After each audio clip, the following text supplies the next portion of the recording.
আসসালামু আলাইকুম ওয়া রাহমাতুল্লাহি ওয়া বারাকাতুহু। দেশে এবং প্রবাসী যে যেখান থেকে আমাদেরকে দেখতে পাচ্ছেন সকলের আন্তরিক মোবারকবাদ জানিয়ে শুরু করছি আমাদের আজকে প্রশ্নোত্তর পর্ব অনুষ্ঠান।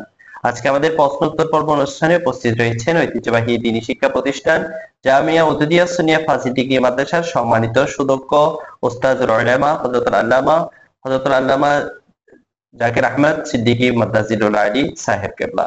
আসসালামু আলাইকুম ওয়া রাহমাতুল্লাহি ওয়া বারাকাতুহু। ওয়ালাইকুম আসসালাম ওয়া রাহমাতুল্লাহি ওয়া বারাকাতুহু। হুজুর কেমন আছেন আপনি? আলহামদুলিল্লাহ, আমি খুব ভালো আছি। আপনারা কেমন আছেন? আলহামদুলিল্লাহ বিল আলামিন।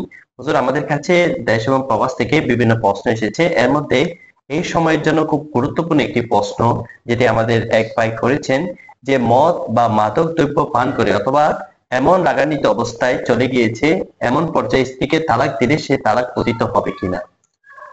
হ্যাঁ, এটাও আমাদের বর্তমানে একটি গুরুত্বপূর্ণ প্রশ্ন। কেউ যদি মদ, শরাব বা মাদক দ্রব্য পান করে মাতাল অবস্থায় তালাক দেয়, অনেক সময় এগুলো পান করার পরে মাতাল হয়ে যায়, জি। গাঁজা খাবার পরে মাতাল হয়ে যায়, জি। মদ পান করার পরে হাত ঢিলা হয়ে যায়। এই অবস্থায় যদি কেউ তার স্ত্রীকে তালাক দেয়, তালাক ঠিকই হয়ে যাবে, আচ্ছা। তালাক হওয়ার মধ্যে কোনো সন্দেহ নেই।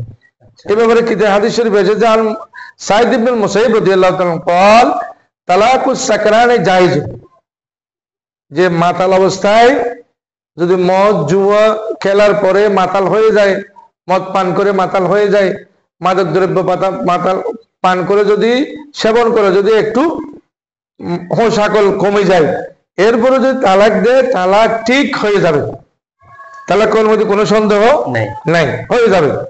তালাকুস সাকরান ওয়াকিউ নিজা সাকরা মিনাল খামর আবিন নবীজ ওয়া হুয়া মাযহাবু আসহাবিনা রাহিমাহুল্লাহ তাআলা।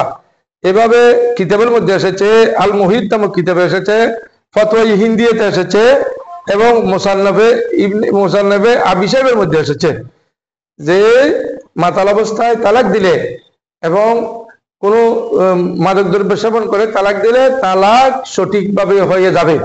হ্যাঁ, এখানে আরেকটি কথা, তালাক তো কেউ খুশিতে দেয় না, তালাক দিয়ে রাগান্বিত হয়ে। হ্যাঁ, আমাদের দেশে যে তালাক দেয়, তালাক রাগান্বিত হয়ে দেয়, তালাক রাগান্বিত হয়ে তালাক দিলে তালাক হয়ে যাবে।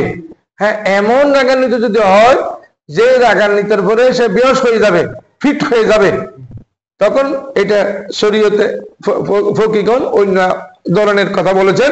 কিন্তু এমনি স্বাভাবিক রাগ অবস্থায় তালাক দিলে তালাক অবশ্যই হয়ে যাবে।